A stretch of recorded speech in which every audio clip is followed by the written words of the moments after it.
അടുത്തിടെ കണ്ടുവരുന്ന ഒരു കാഴ്ച ജപ്പാൻ വാഹന നിർമ്മാതാക്കളെല്ലാം തന്നെ അവരുടെ കോമ്പാക്ട് മൾട്ടിപർപ്പസ് വാഹനത്തെ അവതരിപ്പിക്കുന്നതാണ്. ഇതേ പാത പിന്തുടർന്ന് ഒരു ജപ്പാൻ വാഹന നിർമ്മാതാക്കളായ നിസാൻ്റെ മറ്റൊരു കമ്പനിയായ ഡാറ്റ്സൺ ഗോ എന്ന ഹാച്ച് ബാക്കിൻ്റെ ഒരു കോമ്പാക്ട് മൾട്ടിപർപ്പസ് വാഹനത്തെ അവതരിപ്പിച്ചിരിക്കുന്നു. 4 മീറ്ററിൽ താഴെ അവതരിപ്പിച്ചിരിക്കുന്ന ഈ ഒരു 7 സീറ്ററിനെയാണ് ഇന്നത്തെ എപ്പിസോഡിലൂടെ നമ്മൾ പരിചയപ്പെടാൻ പോകുന്നത്.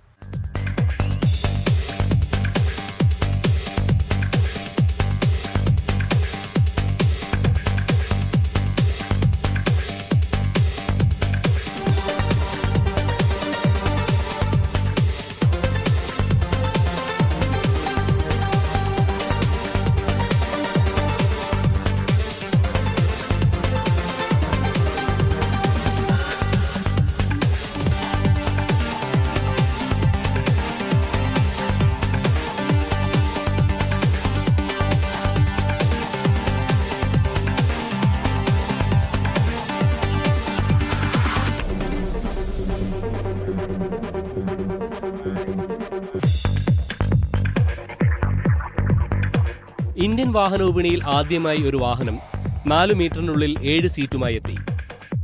ഒരു വർഷം മുമ്പ് 5 സീറ്റിൽ 1200 സിസിയിലെത്തിയ ഡാറ്റ്സന്റെ മൾട്ടിപർപ്പസ് വാഹനമാണിത്.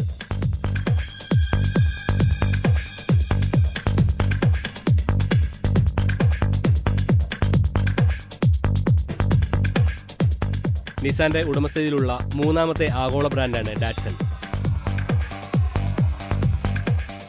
ഇവർ ആദ്യമായി ഇന്ത്യയിൽ അവതരിപ്പിച്ച വാഹനം ഡാറ്റ്സൺ ഗോ ആയിരുന്നു.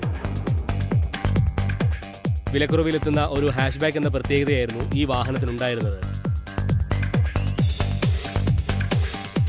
വിലക്കുറവിനനുസരിച്ചുള്ള ചില പോരായ്മകൾ ഇതിലുണ്ടായിരുന്നു. എങ്കിലും ഈ കുറവുകൾ ഇതിൽ കൂടുതൽ വില നൽകേണ്ട മറ്റു വാഹനങ്ങൾക്കും ഉണ്ടായിരുന്നു താനും.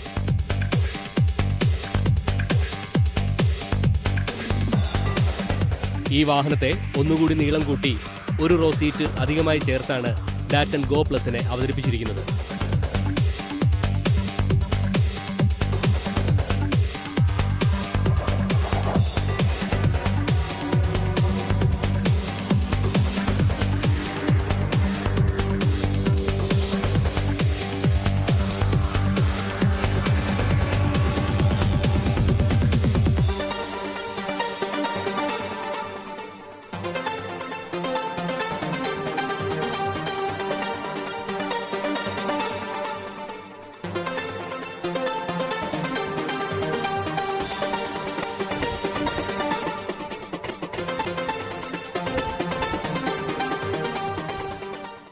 ഈ വിഭാഗത്തിൽ ലഭ്യമാകുന്ന മറ്റേത് വാഹനങ്ങളെക്കാൾ വിലക്കുറവിലാണ് ഈ ഒരു 7 സീറ്ററിനെ അവതരിപ്പിച്ചിരിക്കുന്നത്.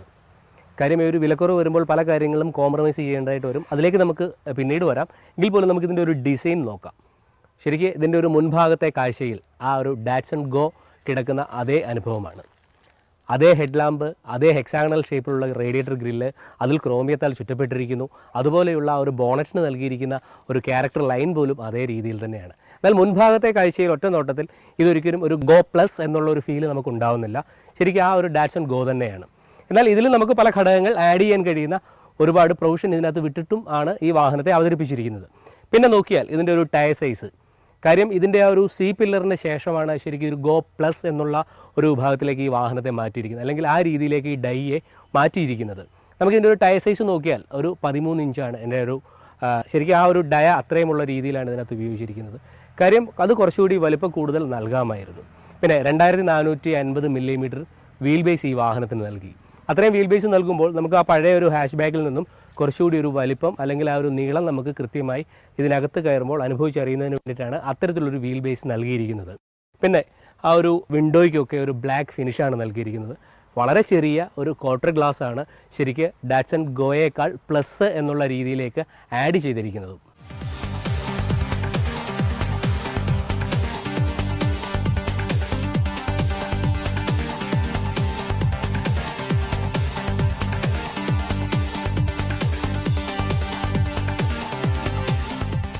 ഞാൻ തുടക്കത്തിൽ തന്നെ പറഞ്ഞു, ശരിക്ക് വിലയിൽ വളരെയധികം കുറച്ചിറക്കുന്ന ഒരു മോഡലാണിത്. അതുകൊണ്ട് പല കാര്യങ്ങളിലും ഇത് കോംപ്രമൈസ് ചെയ്തിട്ടുണ്ട്. അതിൽ ഒന്നാമത്തെ കാര്യം ഇതിൻ്റെ ബോഡി ഗേജ് കുറച്ചുകൂടി കൂട്ടാമായിരുന്നു എന്നുള്ളത് തന്നെയാണ്. നമുക്ക് ഡോർ അടയ്ക്കുമ്പോഴും തുറക്കുമ്പോഴും ശരിക്കൊരു മെറ്റലിൻ്റെ ആ വളരെയധികം ശബ്ദം നമുക്ക് ഫീൽ ചെയ്യുന്നുണ്ട്. അതുപോലെ കുറച്ചുകൂടി ബലം ഉണ്ടായിരുന്നെങ്കിൽ, നോർമലി നമ്മളൊരു വാഹനത്തിൻ്റെ ഡോർ അടയ്ക്കുമ്പോൾ ഉണ്ടാകുന്ന രീതിയിൽ ആ ഒരു പെർഫെക്ഷനോട് കൂടി ഡോർ അടയുന്നില്ല. ഒന്നുകൂടി തുറന്ന് വലിച്ചടച്ചെങ്കിൽ മാത്രമേ ഡോർ അടയുന്നുള്ളൂ. എന്നാൽ ഈ വാഹനത്തിന് ഒരു ഭംഗി കൂടുതൽ അല്ലെങ്കിൽ കുറച്ച് ബലം തോന്നുന്ന രീതിയിലേക്ക് ചില ഘടകങ്ങൾ ഡിസൈനിൽ വരുത്തിയിട്ടുണ്ട്. അത് നമുക്ക് നോക്കിയാൽ അറിയാം. ആ ഒരു ക്യാരക്ടർ ലൈൻ അത് ഫ്രണ്ടിൽ നിന്ന് തുടങ്ങി ആ ഒരു എൻഡ് വരെയും അല്ലെങ്കിൽ ആ ടെയിൽ ലൈറ്റിൻ്റെ ഡിസൈൻ വരെയും കുറച്ച് ബൾജ് ചെയ്ത് നിൽക്കുന്ന രീതിയിലേക്ക് മാറ്റിയിരിക്കുന്നു. അപ്പോൾ നമുക്ക് കാഴ്ചയിൽ ശരിക്കും കുറച്ചൊരു ബലവത്തായ ഒരു വാഹനം എന്ന തോന്നലുണ്ടാക്കുന്നതാണ്. പിന്നെ നോക്കിയാൽ ഒരു 175 mm ഗ്രൗണ്ട് ക്ലിയറൻസ് നൽകിയിരിക്കുന്നു. അതൊരു പക്ഷേ നമ്മളുടെ ഒരു നിരത്തിൻ്റെ അവസ്ഥയ്ക്ക് വേണ്ടി തന്നെ ഇറക്കിയതാകാം അങ്ങനെ. പിന്നെ പിൻവശത്തിൻ്റെ ഡിസൈൻ നോക്കിയാൽ ആ ഒരു ഡാറ്റ്സൺ ഗോയുടെ ഡിസൈനിൽ നിന്ന് പൂർണ്ണമായി മാറ്റം വന്നിരിക്കുകയാണ്. കുറച്ചുകൂടി ഉരുട്ടിയെടുത്തിരിക്കുന്ന ഒരു പിൻവശം. എന്നാൽ റൂഫ് ലൈൻ താഴേക്ക് ഇറങ്ങി നിൽക്കുകയാണ്. ആ റൂഫ് ലൈൻ താഴേക്ക് ഇറങ്ങി നിൽക്കുന്നത് ഒരു പക്ഷേ അകത്ത് കയറിയിരിക്കുമ്പോൾ ഏറ്റവും പിൻസീറ്റിലിരിക്കുന്നവർക്ക് എങ്ങനെ ഇരിക്കാൻ സാധിക്കും എന്നുള്ള കാര്യം നമുക്ക് ചെറിയ സംശയമാണ്. എങ്കിലും ആ ഒരു പിൻ ഡിസൈൻ്റെ നോക്കിയാൽ ടെയിൽ ലൈറ്റിൻ്റെ ഡിസൈനും അതുപോലെ തന്നെ ആ ഒരു ബമ്പറിൽ നിന്ന് നമ്പർ പ്ലേറ്റ് ആ ഒരു ബൂട്ട് ലിഡിലേക്ക് കയറി നിൽക്കുന്നു. അതും ആ ഒരു ബോഡി കളറായിട്ട് അതിൻ്റെ മുകൾ ഭാഗത്തൊരു എന്താ പറയുക ഒരു ഫിക്സ് ചെയ്തിരിക്കുന്നത് നമുക്ക് കാണാൻ സാധിക്കുന്നു. ബാക്കി നോക്കിയാൽ വളരെ വലിപ്പമുള്ള ഒരു ബമ്പറൊക്കെയാണ്. നോർമൽ കാറിലുള്ള ഘടകങ്ങളൊക്കെ ഉൾപ്പെടുത്തിയിരിക്കുന്നു. ശരിക്കും ആ ഒരു പിൻവശത്തെ കാഴ്ചയിൽ ഒരു കാറ് എന്നുള്ളതിനേക്കാൾ ആ ഒരു കോമ്പാക്ട് മൾട്ടി പർപ്പസ് വെഹിക്കിൾ എന്നുള്ള ഒരു അനുഭവം നമുക്കുണ്ടാകുന്നുണ്ട്. എങ്കിലും ക്വാളിറ്റിയുടെ കാര്യത്തിൽ കുറച്ചുകൂടി നോക്കാമായിരുന്നു. പക്ഷേ ആ അത്രയും ക്വാളിറ്റി നമ്മൾ നോക്കുമ്പോൾ പ്രൈസും ആ രീതിയിലുള്ള പ്രൈസ് മാത്രമേ ഇവർ വാങ്ങുന്നുള്ളൂ.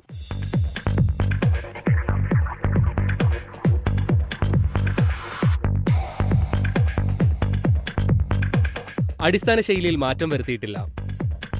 ഹെഡ്ലാമ്പ് പഴയ രീതിയിൽ തന്നെയാണ്. ഫോളോ മീ ഹോം ഹെഡ്ലാമ്പാണ്. ഹാലജൻ ബൾബാണ് ഇതിൽ ഉപയോഗിച്ചിരിക്കുന്നത്. 2 ആമുള്ള സിംഗിൾ വൈപ്പർ ബ്ലേഡാണ് ഇത്. എറ്റിയോസിലും ടാറ്റ നാനോയിലുമൊക്കെ മുൻപ് കണ്ടു മറന്ന മോഡൽ. കാഴ്ചയ്ക്ക് ഭംഗിയുള്ള രീതിയിൽ തന്നെയാണ് രൂപശൈലി. എയറോഡൈനാമിക് രൂപശൈലിയിലാണ് നിർമ്മാണം.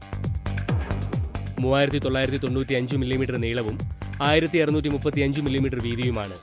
ഉയരം 1490 mm. 4.6 മീറ്റർ ടേണിംഗ് റേഡിയസും ഈ വാഹനത്തിന് നൽകി. ഇത് സിറ്റി യാത്രയ്ക്ക് ഏറെ സഹായകവുമാണ്. പിൻവശവും നല്ല രീതിയിൽ ഒരുക്കി. ഈ വിലയ്ക്ക് ലഭിക്കുന്ന മറ്റു മോഡലുകൾ നൽകുന്ന എല്ലാ സവിശേഷതകളും ഇതിലും ചേർത്തിരിക്കുന്നു.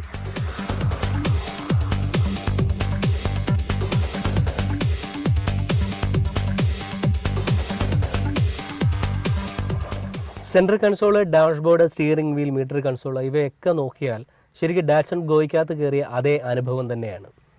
അതേ സ്റ്റിയറിംഗ് വീൽ, അതേ മീറ്റർ കൺസോൾ, പിന്നീട് ഓഡിയോ കൺട്രോൾ സംവിധാനം എന്നുള്ളത് USB-യും ഓക്സിലറിയും അതുപോലെ നമുക്ക് അത്യാവശ്യം ഒരു നാവിഗേഷൻ സിസ്റ്റം ഹോൾഡ് ചെയ്യാൻ കഴിയുന്ന രീതിയിലുള്ള ഒരു സ്റ്റാൻഡും വെച്ചിരിക്കുന്നു എന്നുള്ളതാണ് നമുക്ക് അറിയുവാൻ കഴിയുക. വൃത്താകൃതിയിലുള്ള AC വെൻ്റാണ്. മാനുവലി ക്രമീകരിക്കാൻ കഴിയുന്ന AC വെൻ്റാണ്.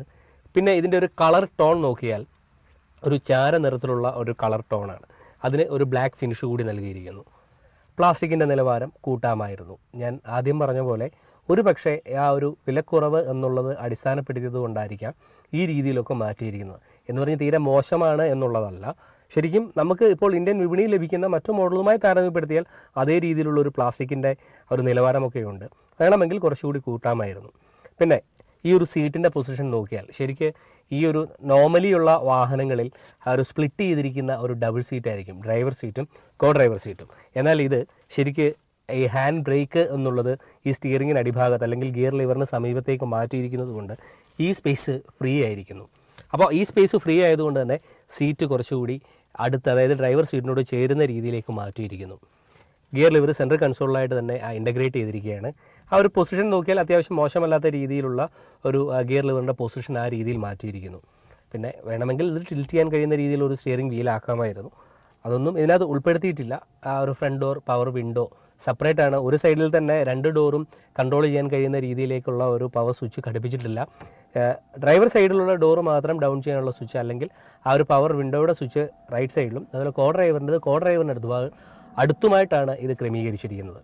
പിന്നെ നമ്മൾ ആ ഒരു മൈക്രയിലൊക്കെ കണ്ടിരിക്കുന്ന രീതിയിലുള്ള ആ ഒരു ഡോർ ലോക്ക് അല്ലെങ്കിൽ ആ ഒരു ലിവറാണ് ഇതിൽ ഉൾപ്പെടുത്തിയിരിക്കുന്നത്. അതും പ്ലാസ്റ്റിക്കിൽ തന്നെ തീർത്തിരിക്കുന്നു. ഹെഡ് റെസ്റ്റ് ഇൻ്റഗ്രേറ്റ് ചെയ്തിരിക്കുകയാണ്. വളരെ കട്ടി കുറഞ്ഞ ആ ഒരു സീറ്റിൻ്റെ ആ ഒരു അവസ്ഥ വളരെ കട്ടി കുറഞ്ഞ രീതിയിലാണ്. മോശമല്ലാത്ത ഒരു ഫാബ്രിക്സിലാണ് ഈ ഒരു സീറ്റ് തീർത്തിരിക്കുന്നത്. പിന്നെ സ്റ്റോറേജ് സ്പേസ് ഇതിൻ്റെ മുൻഭാഗത്തായി ഉൾപ്പെടുത്തി. പൊതുവിൽ നോക്കിയാൽ ഒരു വാഹനത്തിൽ എന്തൊക്കെ വേണോ അതൊക്കെ ഈ ടോപ്പ് ആൻഡ് മോഡലിൽ ഉൾക്കൊള്ളിച്ച് തന്നെയാണ് ഇറക്കിയിരിക്കുന്നത്. ഇപ്പോൾ ഉദാഹരണമായി പറഞ്ഞാൽ ഒരു ഓഡിയോ സിസ്റ്റം USB-യും അതുപോലെ ഓക്സും ഒക്കെ ഘടിപ്പിക്കാൻ കഴിയുന്ന രീതിയിൽ തന്നെയാണ് ഹോണ്ട അവരുടെ വാഹനങ്ങളെയും ഇറക്കാറ്. എങ്കിലും വേണ്ട ഘടകങ്ങൾ ടോപ്പ് എൻഡിൽ മാത്രം ഉൾക്കൊള്ളിച്ച് ഈ ഒരു ഡാറ്റ്സൺ ഗോ പ്ലസിലൂടെയും അവതരിപ്പിച്ചിരിക്കുകയാണ്. ഇത് പഴയ ആ ഒരു ഗോയുടെ ഉൾഭാഗം തന്നെയുമാണ്.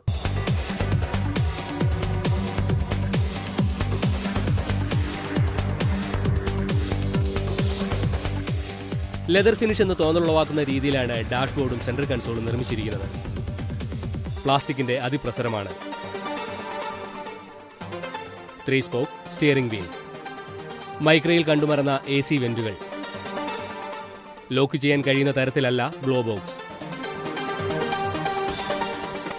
വലിയ അനലോഗായ സ്പീഡോമീറ്റർ, അതിനോട് ചേർന്ന് ഡിജിറ്റലായി ടാക്കോമീറ്ററും, ശരാശരി ഇന്ധനക്ഷമത, ഓടാനുള്ള ഇന്ധനം, ലഭിക്കുന്ന മൈലേജ് ഇവയെല്ലാം ഡിജിറ്റലായി തന്നെ ഈ മീറ്ററിനുള്ളിലൂടെയും അറിയുവാൻ കഴിയും. സീറ്റുകൾ പുറംവേദന ഉണ്ടാക്കാത്ത രീതിയിലാണ് നിർമ്മിച്ചിരിക്കുന്നത്. വാഹന വലിപ്പത്തിന് അടിസ്ഥാനമായ സ്ഥല സൗകര്യങ്ങളും ഇതിൽ തന്നെ ഒരുക്കി.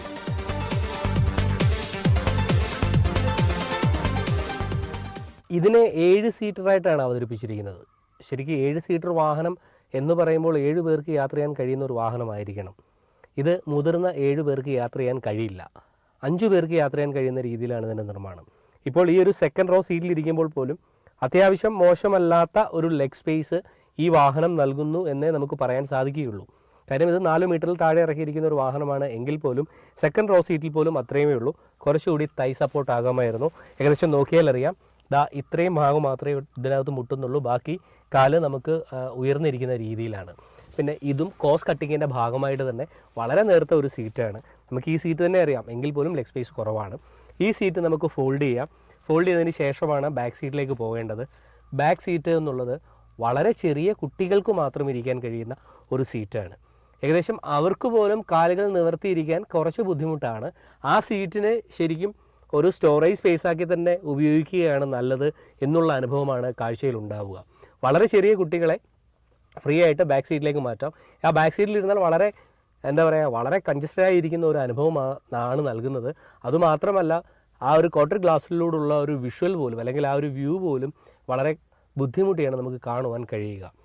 നോക്കിയാൽ 7 സീറ്റർ വാഹനത്തിൽ 5 പേർക്ക് യാത്ര ചെയ്യാൻ കഴിയുന്ന ഒരു വാഹനം എന്നുള്ള ഒരു അനുഭവം മാത്രമാണ് ഇതിൻ്റെ ഒരു സീറ്റിങ്ങിൽ നോക്കിയാൽ ഉണ്ടാവുന്നത്.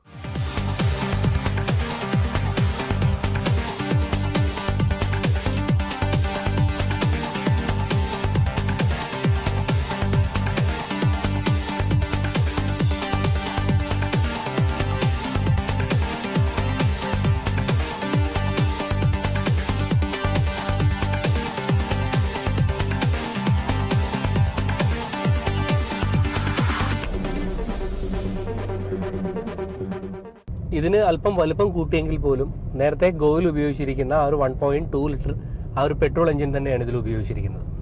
ആ ഒരു 67 bhp കരുത്തും അതുപോലെ തന്നെ ഒരു 104 ന്യൂട്ടൺ മീറ്റർ ടോർക്കും ഈ വാഹനം നൽകുന്നുമുണ്ട്. പിന്നെ നോക്കിയാൽ ഇതിൻ്റെ ഒരു ഡ്രൈവിംഗ് സുഖം എന്നുള്ളത് ശരിക്കും ആ ഒരു ബോഡി ഗേജിൻ്റെ ഒരു കുറവ് അത്യാവശ്യം ഡ്രൈവിൽ നമുക്ക് കുറച്ചൊരു ശബ്ദം നമുക്ക് ഫീൽ ചെയ്യുന്നുണ്ട്.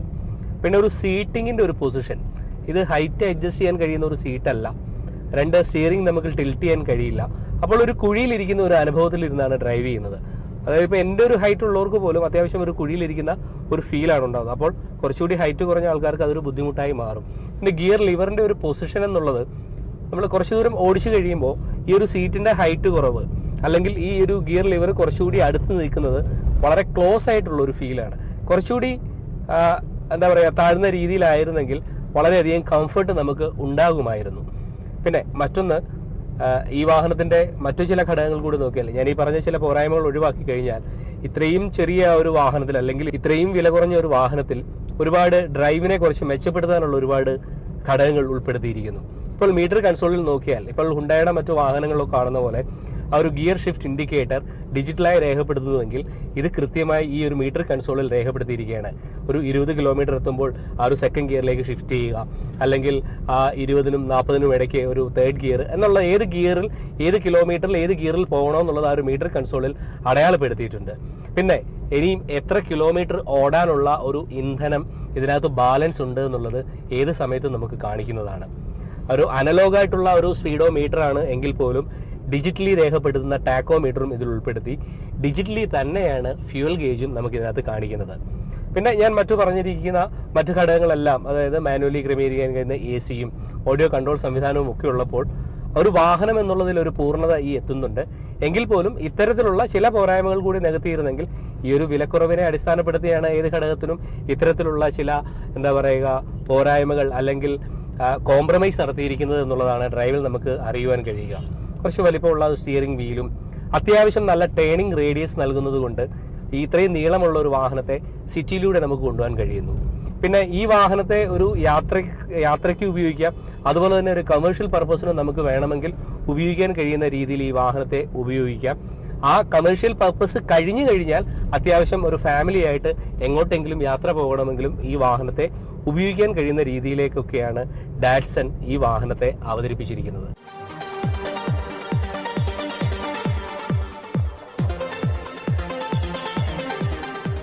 3 സിലിണ്ടർ DOHC പെട്രോൾ എഞ്ചിനാണ്. 1198 cc ആണ് ഡിസ്പ്ലേസ്മെന്റ്. 68 PS പവർ 5000 RPM-ലും 104 ന്യൂട്ടൺ മീറ്റർ ടോർക്ക് 4000 RPM-ലും നൽകുന്നു. 5 സ്പീഡ് ഗിയർ ബോക്സ് ആണ്. ഹൈഡ്രോളിക് ക്ലച്ച് സംവിധാനത്തോടു കൂടിയ കേബിൾ ടൈപ്പ് ട്രാൻസ്മിഷനുമാണ്.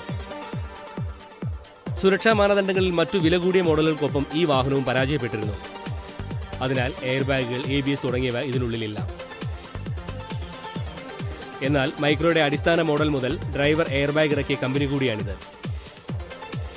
1 ലിറ്ററിൽ 20.6 കിലോമീറ്റർ ഇന്ധനക്ഷമതയും കമ്പനി വാഗ്ദാനം ചെയ്യുന്നു.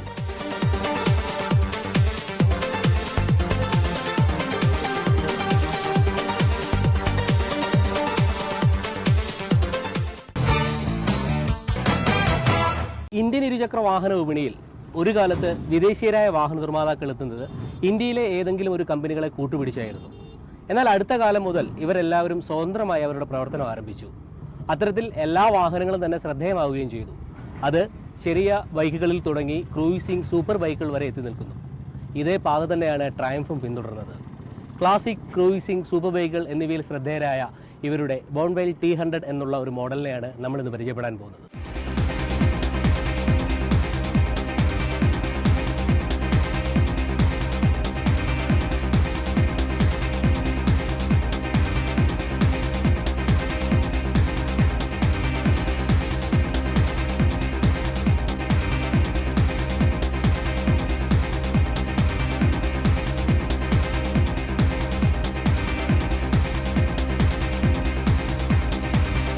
ട്രയംഫിന്റെ 100ാം വാർഷികം പ്രമാണിച്ച് 2002 വളരെ ലിമിറ്റഡായി പുറത്തിറക്കിയ ഒരു മോഡലായിരുന്നു ഇത്. അന്ന് 790 cc-യിലായിരുന്നു ഈ വാഹനം എത്തിയത്.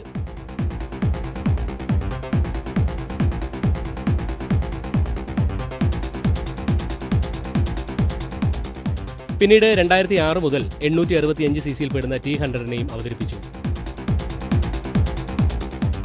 ഇതിനെ ബോണി എന്ന പേരിലും അറിയപ്പെടുന്നു. ക്ലാസിക് രീതിയിലുള്ള ഒരു ഡിസൈനിലാണ് ഇത് എത്തുന്നത്. സാങ്കേതിക മികവും അനായാസമായി റൈഡ് ചെയ്യാനുള്ള സൗകര്യവുമാണ് ഈ വാഹനത്തെ മറ്റു വാഹനങ്ങളിൽ നിന്ന് വ്യത്യസ്തമാക്കുന്നതും.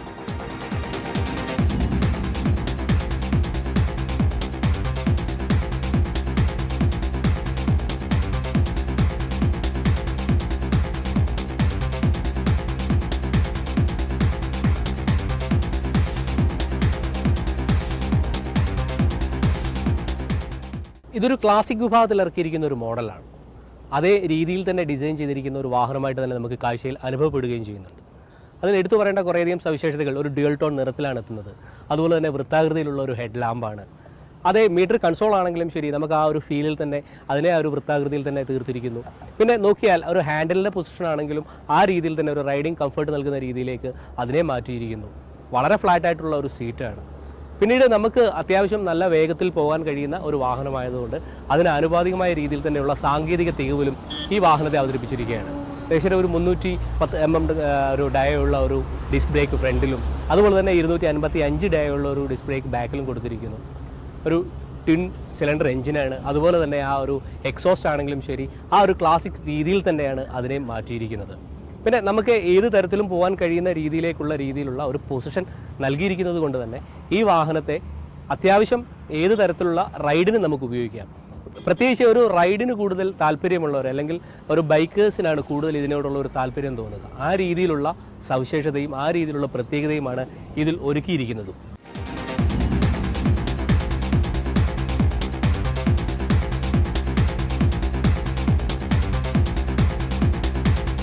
ഡിസൈൻ എന്നത് മറ്റ് വിദേശ ബൈക്കുകളുടേതുപോലെയല്ല, തികച്ചും സാധാരണ രീതിയിൽ രൂപകൽപ്പന ചെയ്തിരിക്കുന്നു. ഡ്യുവൽ ടോൺ നിറമാണ്. കൈകൊണ്ടുള്ള പെയിന്റിംഗ് ടാങ്കിന്റെ സൈഡിൽ കൊടുത്തിരിക്കുന്നത് കൃത്യമായി എടുത്ത് അറിയുവാനും കഴിയും. 16 ലിറ്റർ ശേഷിയുള്ള ഇന്ധന ടാങ്കാണ്.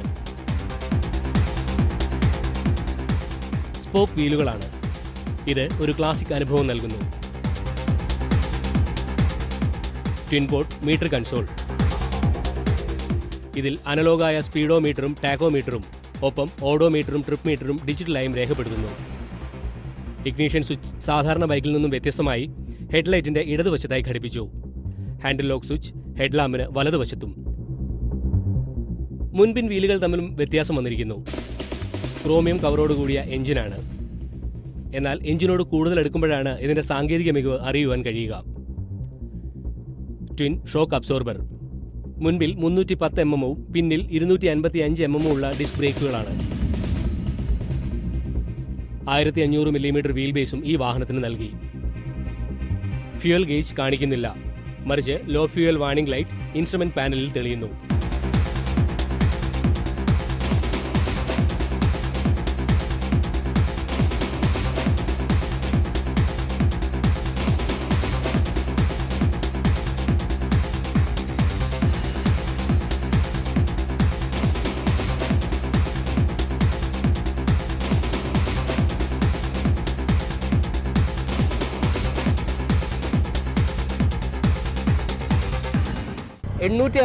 cc പെടുന്ന ഒരു ടിൻ സിലിണ്ടർ എഞ്ചിനാണ്.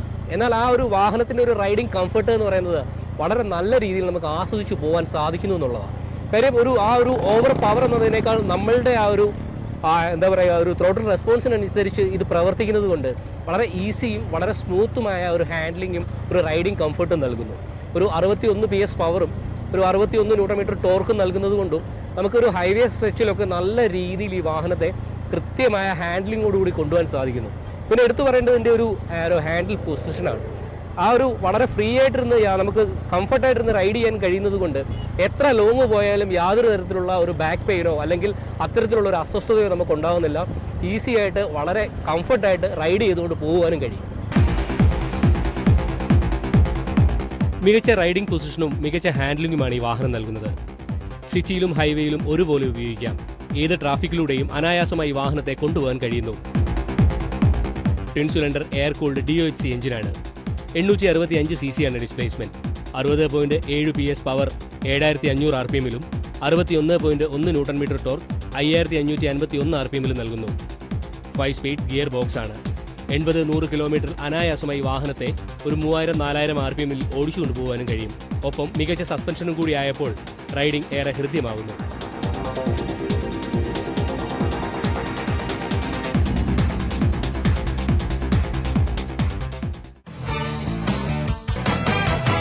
ഇന്നത്തെ ഈ എപ്പിസോഡ് ഇവിടെ പൂർണ്ണമാവുകയാണ്. എപ്പിസോഡിനെ കുറിച്ചുള്ള അഭിപ്രായങ്ങളും നിർദ്ദേശങ്ങളും വാഹന സംബന്ധമായ സംശയങ്ങളും ഞങ്ങൾക്ക് എഴുതുക.